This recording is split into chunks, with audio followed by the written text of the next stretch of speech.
Good morning, ladies and gentlemen, and welcome to the show on this Tuesday, the 13th of July, 2021. Thank you for tuning in. You know what?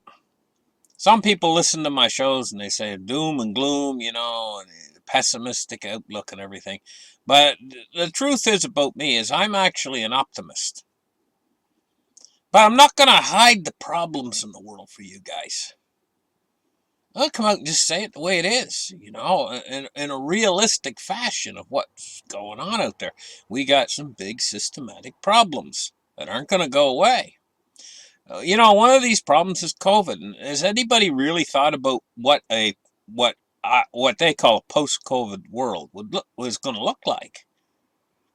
Well, I'll tell you why COVID's such a problem. We do see it going away, but you've got a virus here that one person can spread it to the whole world in just a matter of months or weeks. It spreads that quick. Remember it started in one little spot in China and boom, boom, it was everywhere, right? Okay, but it's being eradicated here in North America and other countries. It's getting less and less of it, and after a while they'll do contact tracing and everything else. But that doesn't mean it's gone in the world. Because just because it's gone in a number of countries that are very progressive in their approach of tracking it down and hunting it out and getting rid of it, doesn't mean it's going to be gone everywhere in the world. The sink and hide out places and lurk, and that's what we're facing in this post-COVID world that we're moving into. Maybe a year or two down the road, maybe they will eradicate it completely in North America. But what if it's in some other country? It can become the most feared disease on earth because the rapidity of the way it can spread. Anyway, so that outlook is not great as far as COVID is concerned because it's trying to become endemic in the population. That's what it's trying to do. Do I think it's going to do that? No. I think they're going to be able to eradicate it in certain countries. And that's going to give those countries freedom. Countries that are able to eradicate it in, but also a potential fear of somebody coming in from some country where it's not eradicated and spreading it again to the country where it is eradicated. And this is the sort of thing we might be looking at in a post-COVID world. But there's also other systemic problems within the world, and huge one has to do with our money itself, what we call money, which is actually just, well, it's been called fugazi, and that would work well and good, if they wouldn't create too many monetary units. But let's face it, politicians and everything, they need to be reelected in office, and they're not going to be reelected if they're tight with the purse strings, But this is not a problem that's centralized to any one given politician. They're all like that. All in every country on earth, every central bank. It's good times. Let's bring out the punch bowl. But who's going to pull the punch bowl away? Well, they get conservative, and they start to decide to try to pull the punch bowl away. But the problem is the system is so over leveraged. If the punch bowl is hauled away, everything falls. And there's no real bottom anymore. 2008, they started this mess. I'll call it a mess, because that's exactly what it is. When they supported the system after the 2008, when the system tried to deleverage, they had it so over leveraged. See, derivatives are one of the big problems. They're called a weapon of mass financial destruction. Derivatives products, And by 2008, they already had so many derivatives products out there, they couldn't let the system roll over and do its normal function, which is deleveraging. Just couldn't do it, guys. If they couldn't do it in 2008, now that they've levered it up about 4 times higher, you think they can do it now? No way. No way. But this thing starts to go through their mind. Hey, you know, what if we haul back a little bit? We don't want to have hyperinflation, do we? We don't want to have inflation, even heavy amounts of inflation. We want to make this transitory. Let's just haul back a little bit, see what happens. See if we can keep the system stable. They're playing with fire, and they're going to get burned. The system is going to start to collapse. And this is what we're facing imminently. It's in the very near future. The system is going to start to collapse into a deflation, and then they're going to have to bring it up out of that. They're going to be forced to, because it's going to start to delever like it did in 2008. So what we're looking at really, and directly in our future, is an event that's going to look very much like what happened to the markets and everything at the start of this COVID crisis. So this is another thing that's coming. But this is potentially has more power to take the system down than the COVID crisis. The money. The problem with the money.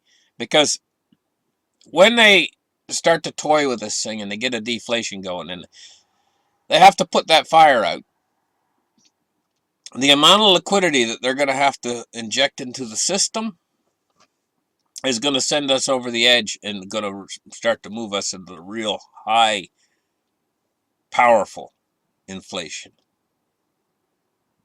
So it's this little deflation that I expect to come between now and the first half of 2022 that's going to send the system spiraling out of control in the inflationary direction. And we almost spiraled out of control with the amount of stimulus that they had to print to get us through the COVID crisis. And it's created this little economic boom that we're in right now. It's not really a boom, but it's like, I forecast this was coming to you guys. When everybody else out there was saying doom and gloom, they were showing pictures on the internet of London empty, all the shops in London all empty and everything, and they pictures of places over here in America where all the shops are empty and closed and stuttered during the COVID crisis, and they said it's over. We're going down. We're going to crash and burn and everything. And I was saying economic recovery when they were saying crash and burn. But now I've switched, and I'm saying that we're going to crash and burn.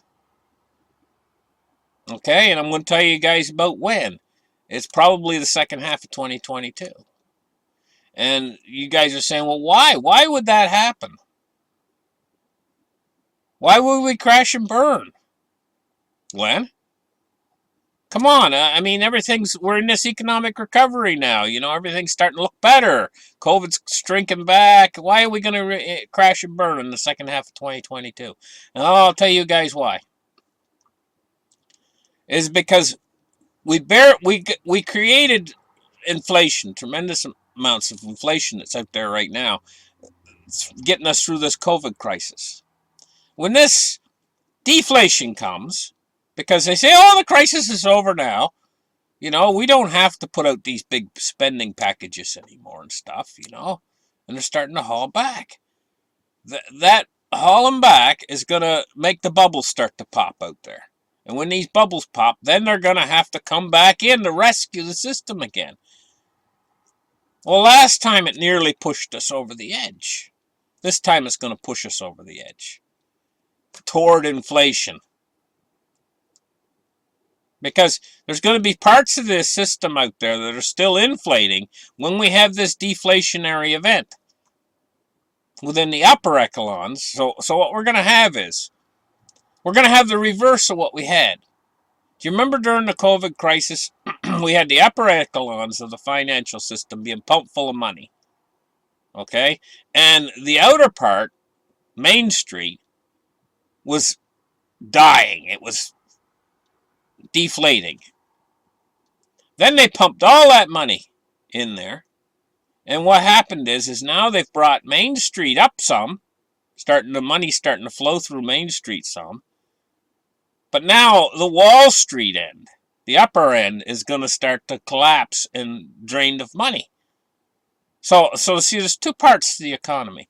There's the Wall Street and the Main Street. Before we had Main Street suffering and Wall Street doing good. Now we're going to have exactly the opposite in this deflation.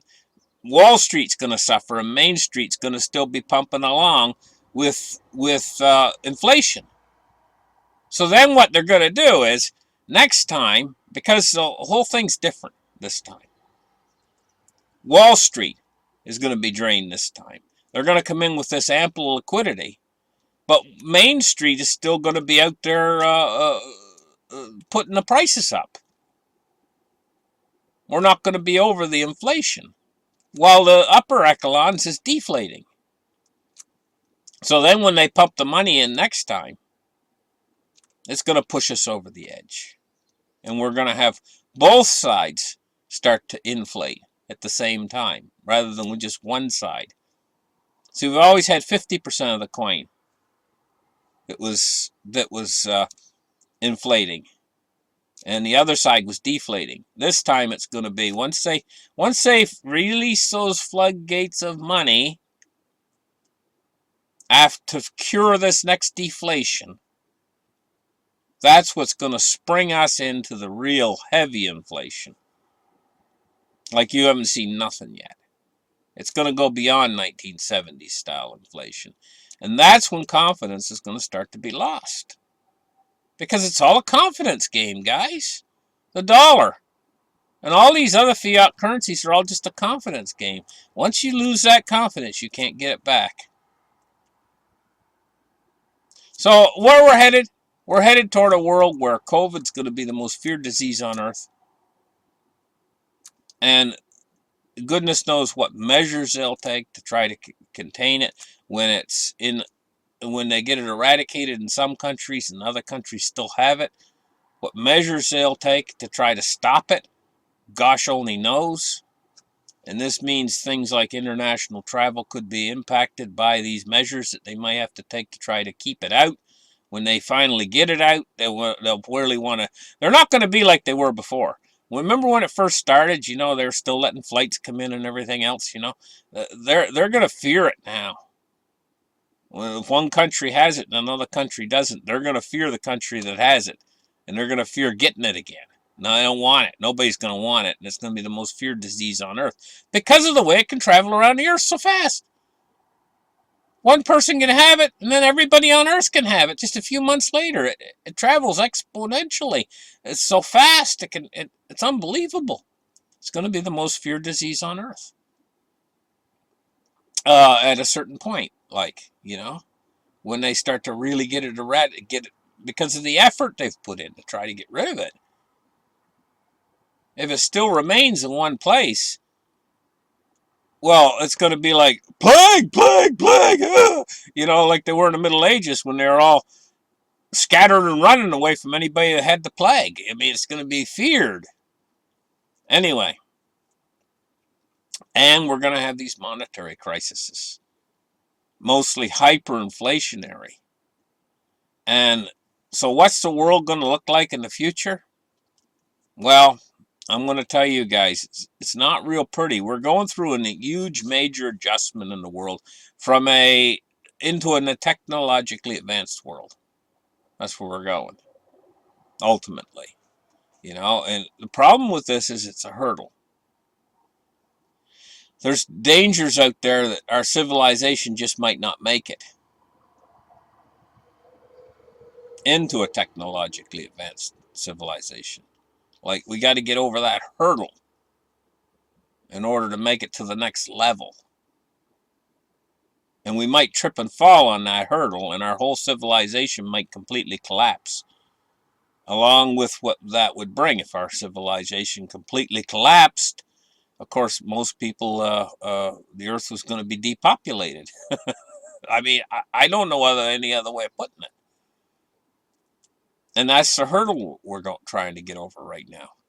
And we've got an awful lot of obstacles in our way to get over that hurdle.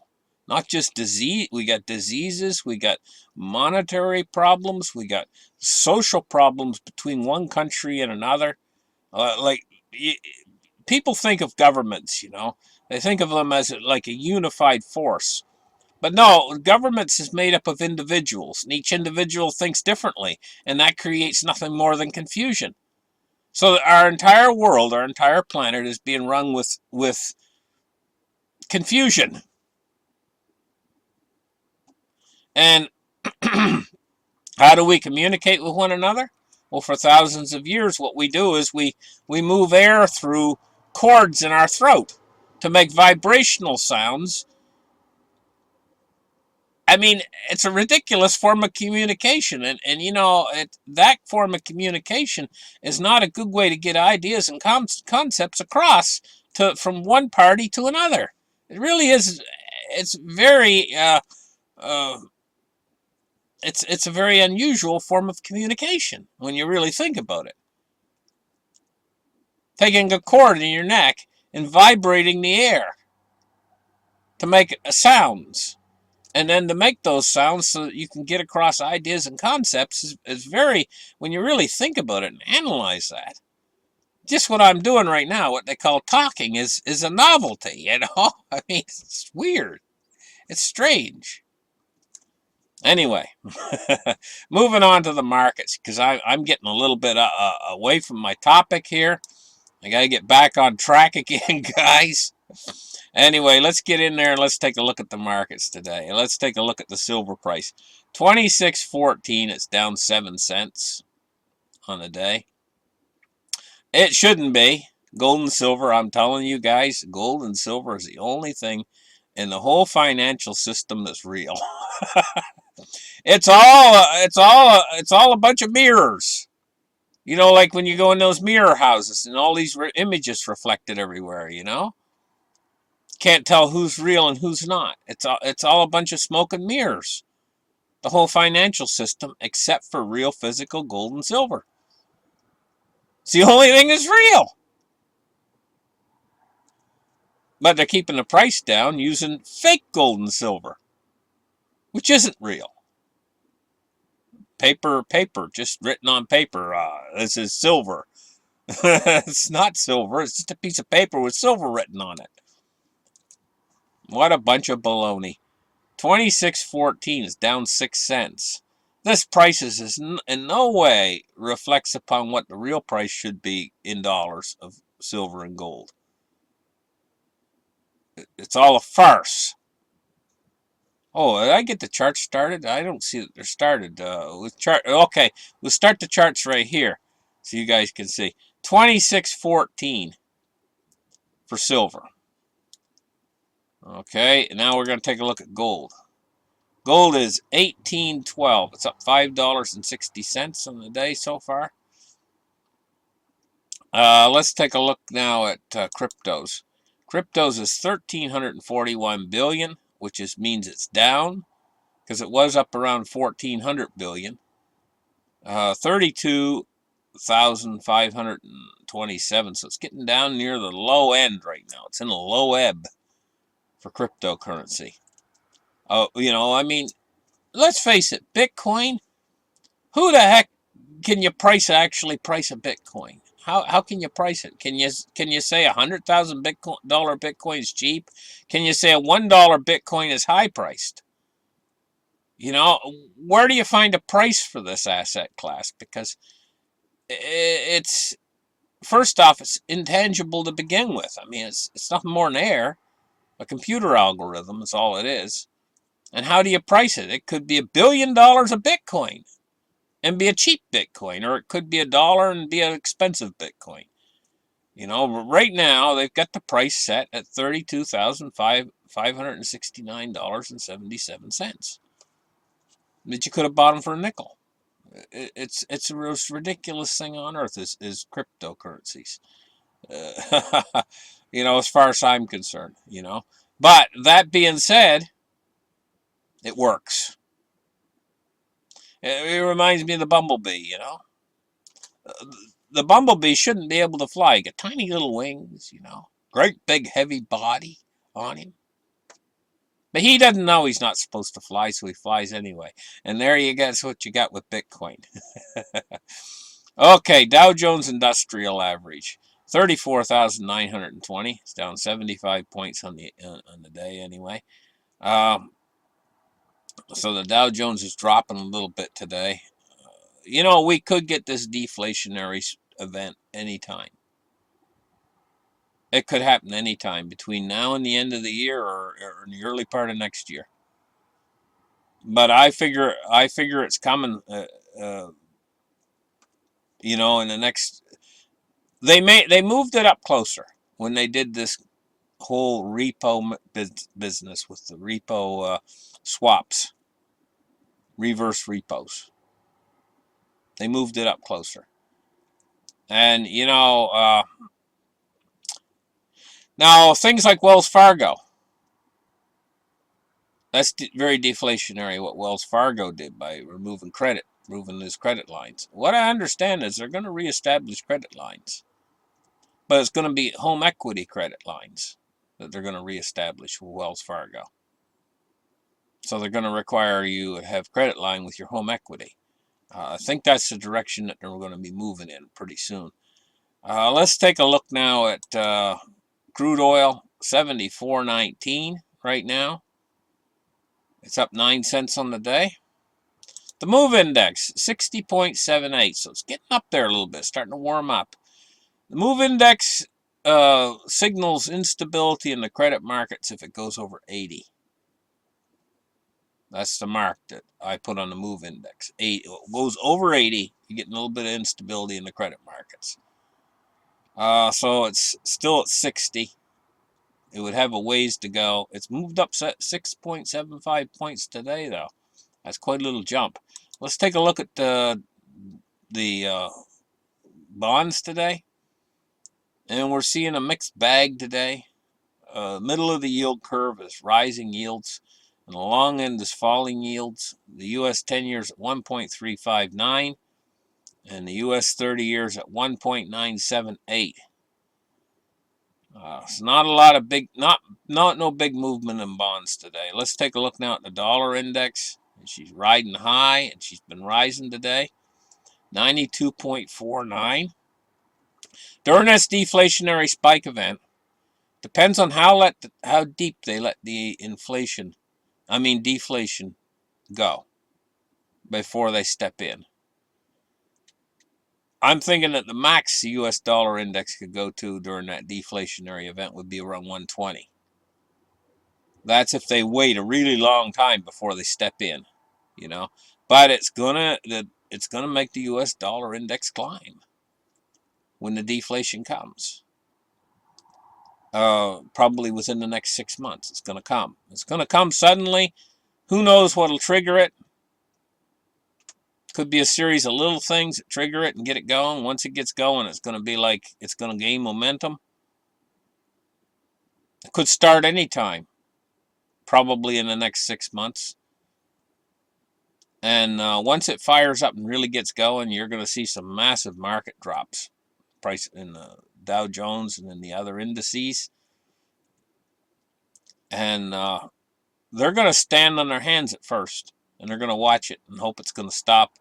The Fed's going to be watching it very carefully and everything. And after a while, when they see it's not going to stop, they're going to start to get scared. They're going to have to do something to stop it, and it's going to require huge actions. But they're fully capable of doing those huge actions that's required to stop it, and that's going to be what's going to throw us over the edge. And you got to be flexible. What's coming on the other side of that, when the real hyperinflation comes, probably toward the end of 2022, you got to be very flexible in order to be able to survive it without it impacting your life in a very negative way. You're going to have to be very flexible because it's going to be very difficult times. We might have parts of the power grid go down, other parts stay up. This is what I'm expecting. If you're in an area where the power grid goes down during that time, during the hyperinflation, you're probably going to have to think of alternatives in order to maybe bugging out or whatever might be an option. Maybe stay. I don't know. But if you're in an area where the power grid goes out during that time and you decide to stay, let's just put it this way, things might be very, very difficult for you because of the other people in your area, especially if it's a densely populated area. You know, I'm not going to go into details on that, but it could get pretty ugly if you decide to stay, you know. If you decide to bug out, the best thing is to find some place where you have a where the power grid's on, and of course then you will have left your home behind, you know. And so it's going to be a difficult time when the hyperinflation actually hits, because it's going to turn the entire world into what they went through in Venezuela with power grid outages. In Venezuela, they went through supermarkets that only have a quarter of the products they should have. During something like a situation like this, it proved true in the former Soviet Union, and it proved true in Venezuela, where the stores, when you go into the store, they'll have like all of one thing. Like they don't have a good assortment. Like it'll be all, one whole aisle will be just beans. So you got a choice, and then maybe they'll have the freezers full of chickens. So what are you going to eat tonight? Well, you're going to have to eat chicken and beans because there's nothing else. This is what starts, and you're going to find that the people are in a big long line in the store to get the chicken and beans. Like it's going to be like out the door and down the street.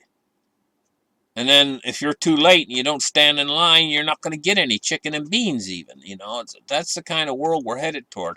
And this is where this all leads in the end, is a whole structural rebuilding of the entire system is needed. And then we got the COVID crisis. Like I say, it's probably not going to go away completely. Some countries will get rid of it, and other countries will still have it, and we're going to have to endure through that. And who knows what the actual end outcome of that will be? But it's not gone completely.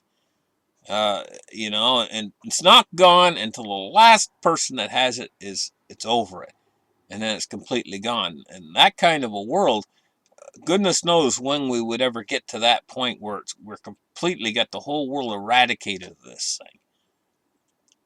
In other words, I guess what I'm trying to say is COVID is an enormous pain in the ass. Anyway, listen, thank you guys for listening to my show. Like and subscribe, and we'll catch you guys in the next episode. Bye-bye.